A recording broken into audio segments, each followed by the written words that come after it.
Hello and welcome to Pokemon TCG Daily Weekly Discussion number 3. Fellow trainers, I hope you're having a fantastic day wherever you are. Today I'm bringing you another interesting topic to talk about regarding Forbidden Light and actually some cards that are actually kind of getting a reprint from the Ultra Prism set but coming in with a different type. So I just want to talk about that and my general thoughts and opinions about some of these cards because I was surprised not to see so many other channels actually discuss this, and I was surprised to actually come across this topic when I was actually at a pre-release event this past weekend, and it's actually gonna moving me in the direction of what cards I want to get with Forbidden Light. So in this video I'm just going to talk some general thoughts about some of these cards, the entire topic of this video, and just how I think some of these mechanics could actually have a pretty big impact on the trading card game. But in case if you are new to my channel, I've also been opening up one Pokemon booster pack every single day, and I also do gameplay videos as well. I'm getting ready to do a live stream on top of that. Probably I'm thinking about a week from this Friday or Saturday, so you definitely want to subscribe if any of that sounds interesting. And before I get started into this, all my sources are listed right here, and I'll have those in the description. All this information I got from Poke Beach, which is a fantastic Pokemon website. They always provide the lists and descriptions, all the cards that come out, most recent expansions. I think they even have like ones, they've been my go-to since XY when I got back into the Pokemon game, learning about more about the trading card game, deck ideas, so you absolutely check them out. And I also consulted my Pokemon Ultra Prism Player's Guide Handbook from the Elite Trainer box. But let's go ahead and get started into this video. So from Ultra Prism, there was a lot of new cards that got printed, every single expansion. That's nothing new. But I noticed with Forbidden Light, there are some cards that were identical to ones that were in Ultra Prism. So I actually didn't know about this, and I not that I brag about this, but I watch a lot of Pokemon discussion videos. I watch Pokemon TCG radio almost every single day, and he keeps me up to date with topics. I just read a bunch of different articles, but I was surprised up until now. This was the first time that I had heard about that. A lot of the cards, or at least a good handful, are getting a reprint, so to say. But not really a reprint, because they do have their own set numbers in Forbidden Light, but down to the T, they're the exact same card except for the type difference. I kind of noticed a trend with the I'm just using reprinted kind of as a loose term here, because they are their own set numbers in the Forbidden Light set. But I noticed that a lot of the Pokemon, they have like two types. Empoleon's a water and steel type. In Ultra Prism, they printed him as a water type, and in Forbidden Light, they printed him as a steel type. So I'll make sense of all this as we go through this, but I'm really excited to maybe be one of the first people to talk about this topic on YouTube. So these are going to be all the cards that I found that were in Ultra Prism, but are also getting a different type in Forbidden Light. We kick things off with the water type Pokemon, Empoleon. If you watch any of my gameplay videos, this is actually the deck I am using, the water type Empoleon. I've absolutely been in love with this card. For sure, this card could be a huge game changer. So he's also getting a steel type print. I actually pulled one of these, an English version of this card, just the other day, and it was actually this card that was first brought to my attention, that they were going to be doing maybe this dual type with some of the different cards coming into the Forbidden Light expansion. One of my friends actually pulled a steel type Empoleon the other day, and I was actually confused there for a second, because I thought I had no idea that they were even doing this. So I'm sure some of you watching this are probably already knew that, but this was the first brought to my attention. I just didn't see a lot of discussion about it, which is what made me want to make this video. So like I said, there's just a lot of possibilities for there being a steel type Empoleon with things like Magnezone out there. Malcorn had a lot of steel type cards out there.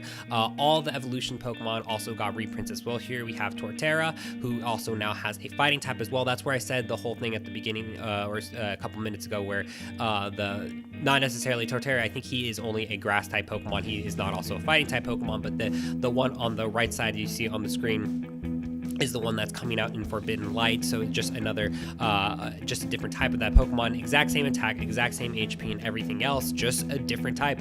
And they're also doing the exact same thing with Infernape. I had to actually take a look twice, just because the fighting and the background for the fighting and the fire type Pokemon are so similar. But as you can see here, down to the ability, down to the attack, it's exactly the same.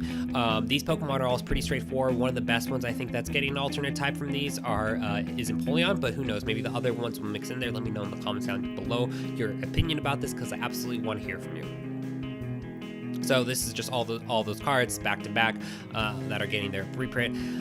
Just some fantastic. It's an interesting mechanic that they're trying to implement in there, and we'll see how this shakes up the meta.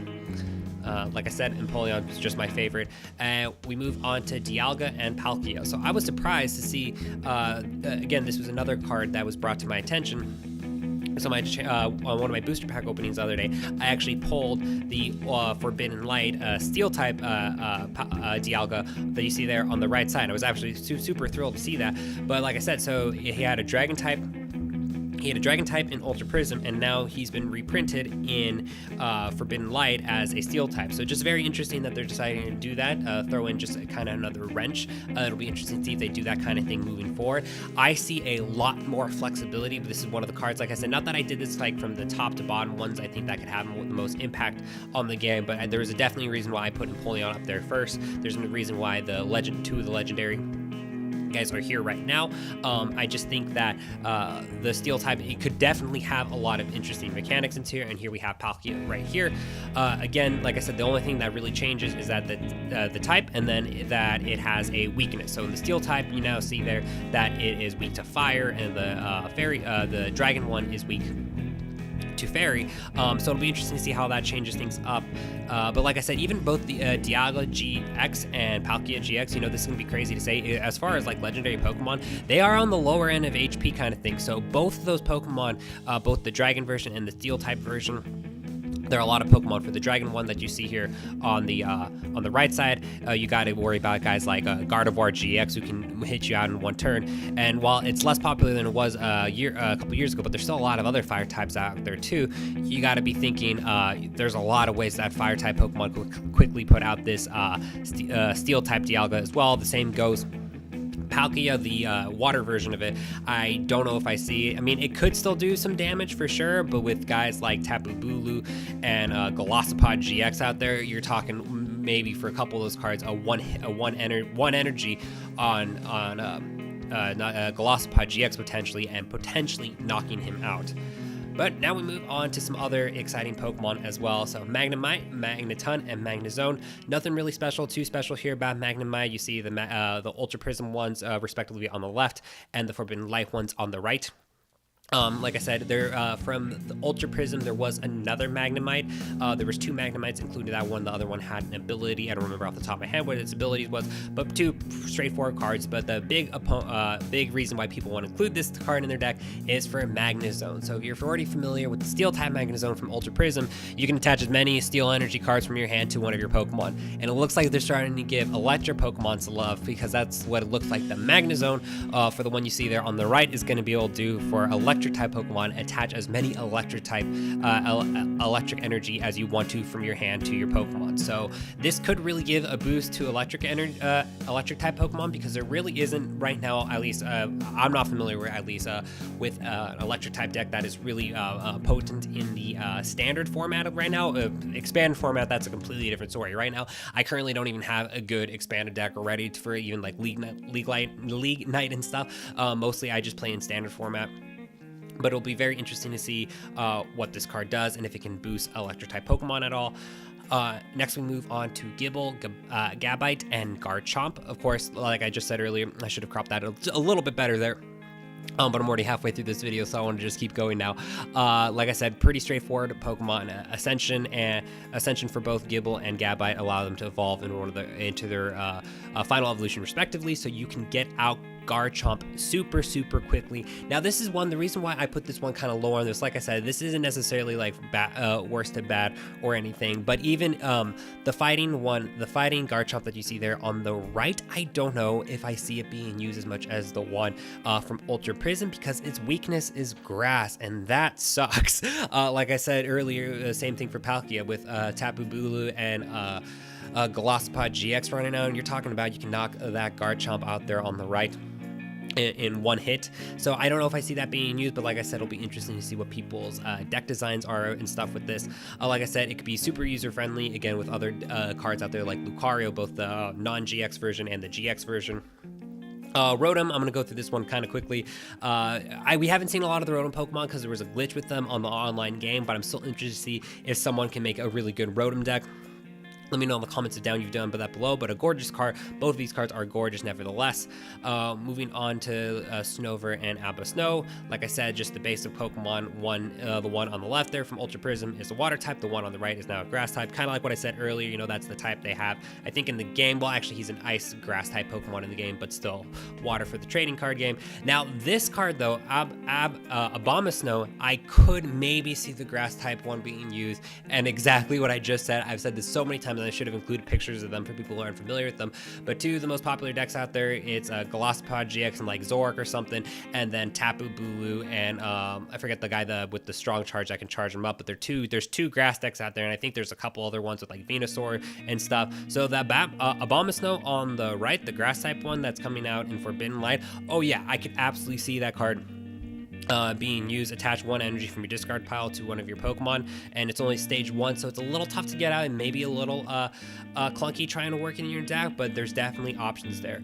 That was all the cards I think that I wanted to talk about from coming up in the most upcoming expansions. There's just some extra info right here about some exciting things for the Forbidden Light expansion. We're getting some cards we haven't seen. I think on here I have that there's a trainer card that's getting a holo, which is the first time that's happened in a really long time. You can just pause the screen here or go to pokebeach.com to read this info right here. I think I have one last thing, one last little update. It didn't really pertain to even the other things, but Lucario is in this expansion, is getting a full art and a rainbow rare. And there actually is an important thing to read here. It kind of explains how like Forbidden Light was kind of like a hybrid between two sets that came out in Japan, and Forbidden Light here, we're just kind of getting all those cards together in one set, which is why some of these dual type things are kind of happening there. But the last thing I just wanted to just mention is that Lucario is getting a full art and a rainbow rare in this expansion. So hopefully we can pull one on this channel. Let me know how your pulls are going and stuff, or if you're going to pre-release tournaments